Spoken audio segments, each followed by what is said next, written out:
ಹಾವು ಇಲ್ಲಿರುತ್ತೆ ಶಿವನಿಗೆ, ಅದು ಕುಂಡಲಿನಿ ಶಕ್ತಿ ಅಪ್ರೈಸ್ ಆಗಿದೆ ಅಂತ. ನಮ್ಮೊಳಗೆ ಇರೋ ಎನರ್ಜೀಸ್ ಆಕ್ಟಿವೇಟ್ ಆಗ್ಬೇಕು. ಮತ್ತೆ ಮೂರನೇ ಕಣ್ಣು ಜ್ಞಾನ, ಜ್ಞಾನ ನೇತ್ರ.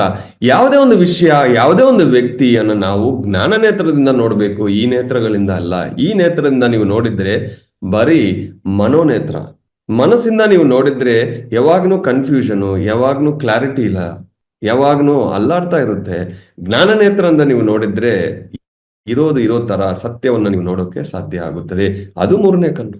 ಆ ಡಮರುಕ ಯಾಕೆ ಅಂದ್ರೆ ಇನ್ಆಕ್ಟಿವ್ ಆಗಿರೋ ಎನರ್ಜೀಸ್ ಎಲ್ಲ ಆಕ್ಟಿವೇಟ್ ಆಗ್ಬೇಕು. ಆ ಶಬ್ದಗಳು, ಆ ಓಂಕಾರ ನಾದ ಆಗ್ಲಿ, ಆ ಶಬ್ದಗಳಾಗ್ಲಿ ನಮ್ಮೊಳಗೆ ನಿದ್ರಾಣ ಅವಸ್ಥೆ ಇರೋ ಆ ಒಂದು ಎನರ್ಜೀಸ್ ಅನ್ನ ಅಪ್ರೈಸ್ ಮಾಡಿ ಕುಂಡಲಿನಿ ಎನರ್ಜಿ ರೈಸಿಂಗ್ಗೆ ಆ ಹಾವು ಇದೆ.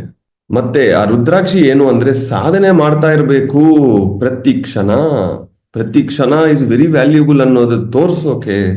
ಮತ್ತೆ ತ್ರಿಶೂಲ ಅಂದ್ರೆ ಮೂರು ಕಾಲಗಳು, ಮೂರು ಲೋಕಗಳು, ತ್ರಿಕಾಲ ಜ್ಞಾನ ಇರಬೇಕು ನಿಮಗೆ.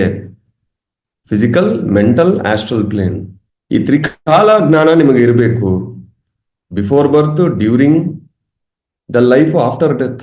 ಮೂರು ಲೋಕಗಳ ಜ್ಞಾನ ನಾವು ಯಾವುದೇ ಇದ್ರೂ ಮೂರು ಲೋಕಗಳಿಂದ ನಾವು ನೋಡ್ಬೇಕು, ಅದನ್ನ ಸೂಚಿಸ್ತಾ ಇದೆ.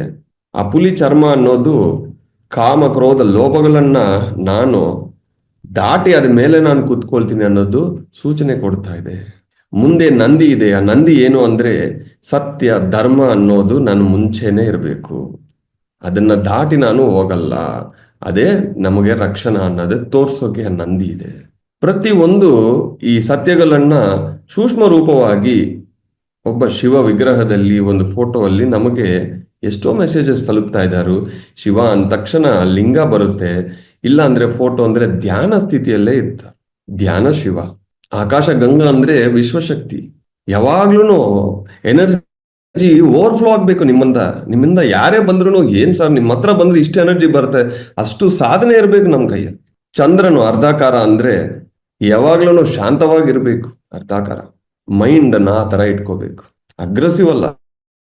ಇಷ್ಟೊಂದು ವಿಷಯಗಳಿದೆ, ಇದೆಲ್ಲ ಧ್ಯಾನಕ್ಕೆ ಬಂದ್ಮೇಲೆ ಗೊತ್ತಾಗುತ್ತೆ. ಇಲ್ಲ ಅಂದ್ರೆ ಬರೀ ಪಾಲಾಭಿಷೇಕ ಮಾಡ್ಕೊಂಡು ಪ್ರಸಾದ ತಿನ್ಕೊಂಡು ಕುತ್ಕೊಂಡು ಶಿವ ಶಿವ ಅಂತೀವಷ್ಟೇ.